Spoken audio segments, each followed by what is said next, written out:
자, 상금이 걸린 실전 투자대회 여러분께 진짜 기회를 하나 가져왔습니다. 딱 한 달 동안 실전 매매로 경쟁하는 구조입니다. 1등부터 26등까지 상품과 혜택이 전부 지급이 됩니다. 게다가요, 수익률 기준, 금액 기준 여러 방식으로 순위가 집계가 됩니다. 내 돈이 들어가는 방식이 아니라 가상 자본으로 진행이 되기 때문에 부담 없이 실력 테스트용으로 도전을 하시면 됩니다. 자, 참여 방법은요, 아주 간단합니다. 1대1 오픈 카톡 이지 스퀘어 또는 유선으로 010-8120-9845로 메시지 1번 또는 참가 신청이라고만 보내주세요. 자, 이 문자를 보내주시면 참여 방법이랑 신청 매뉴얼 바로 안내해 드리도록 하겠습니다. 상금 타러 갑시다. 네, 안녕하세요 여러분, 아더의 해선 인사이트입니다. 자, 오늘은 많은 분들이 헷갈려 하시는 눌림 구간, 즉 조정이 기회인지 아니면 위험 신호인지 이걸 어떻게 구분할지에 대해서 정리해 보도록 하겠습니다. 자, 특히 눌림의 깊이를 기준으로 여기는 매수 기회다, 여기는 손대면 위험하다, 어떻게 구간별로 나누어지는지 설명을 드리도록 하겠습니다. 자, 먼저 눌림이라는 건 추세가 이미 상승 중인데 중간에 한 번씩 가격이 빠졌다가 다시 올라가는 구간을 말하죠. 즉 상승 추세 중에 뛰어가는 구간, 이게 바로 눌림입니다. 그런데 문제는요, 이게 건강한 조정인지 추세가 꺾이는 전조인지 이걸 구분 못하면 항상 저점에서 털리고 다시 올라갈 때는 못하게 되죠. 제가 눌림을 볼 때 가장 기본적으로 보는 기준은 세 가지입니다. 첫 번째는 밴드의 중심선이고요. 두 번째는 5일선 근처의 눌림입니다. 세 번째는 직전 저점 이탈 여부인데요. 이 기준으로 눌림을 3단계로 나눌 수가 있습니다. 첫 번째 눌림인데요, 건강한 눌림입니다. 첫 번째는 상승 추세 유지와 중심선 위에서 눌림이 나오는 경우인데 특징은요, 밴드 중심 위에서 반등이고요, 5일선과 11선 근처에서 지지, 그리고 직전 저점은 깨지지 않는 겁니다. 자, 이럴 때는 추세 유지형 눌림이라고 보시면 됩니다. 자, 그래서 조정은 기회가 될 가능성이 높죠. 자, 이 구간에서는 눌림 매수 전략이 유효하고요. 손절은 항상 직전 저점 아래로 두고 리스크를 관리하시는 게 좋습니다. 즉 흐름은 살아있고 가격만 쉬고 있다, 이렇게 이해하시면 좋을 것 같아요. 자, 두 번째는 밴드 중심선까지 눌리는 경우입니다. 자, 이 구간은 좀 애매한데요, 왜냐하면 추세가 유지되고 있을 수도 있고요, 무너질 수도 있는 경계선이기 때문입니다. 그래서 이때는 반등이 약하면 추세 조정 가능성, 거래량이 줄면 약세 가능성, 중심선 회복이 강하면 다시 상승, 이렇게 갈림길에 서 있다고 보시면 돼요.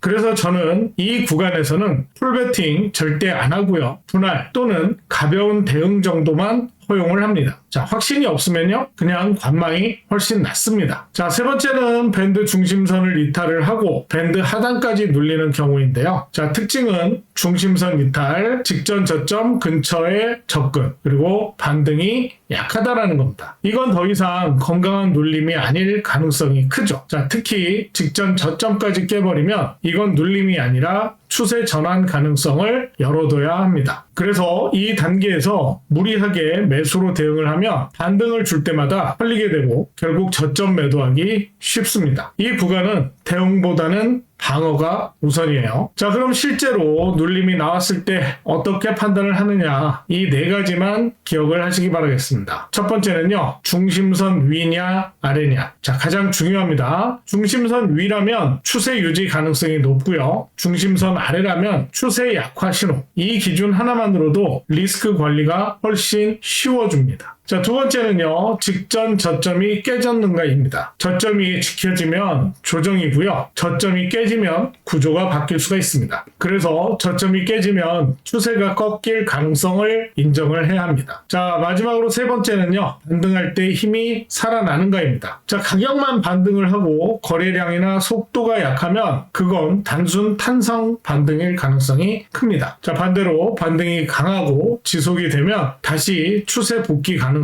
볼 수 있는 거죠. 자, 추가로 한 가지 더 말씀을 드린다면 네 번째는 밴드 상단까지 올라가느냐입니다. 반등 이후에 다시 밴드 상단까지 가면 추세 복귀 가능성이 높고요, 상단까지 못 가고 꺾이면 약세소 반등일 수 있습니다. 자, 정리를 해볼게요. 중심선 위에 눌림은 기회, 중심선 눌림은 경계, 중심선 이탈 눌림은 위험입니다. 즉, 눌림의 깊이가 지금이 기회인지 위험인지 가장 확실하게 구분을 해줍니다. 자, 그리고 우리가 해야 할 것은 예측이 아니라 확률이 높은 방향에 배팅을 하는 것이죠. 자, 그래서 위험 구간에서는 무리하지 않고 기회 구간에서만 집중적으로 대응을 하는 것, 이게 실전에서 가장 중요한 원칙입니다. 자, 오늘 내용이 여러분이 눌림 구간을 볼 때 조금 더 구조적으로 판단하시는데 도움이 되셨으면 좋겠습니다. 자, 항상 말씀드리지만 시장은 예측이 아니라 대응이에요. 흐름을 이해하고 리스크를 먼저 관리를 하면 수익은 자연스럽게 따라올 겁니다. 좋아요, 구독, 알림 설정 잊지 마시고요.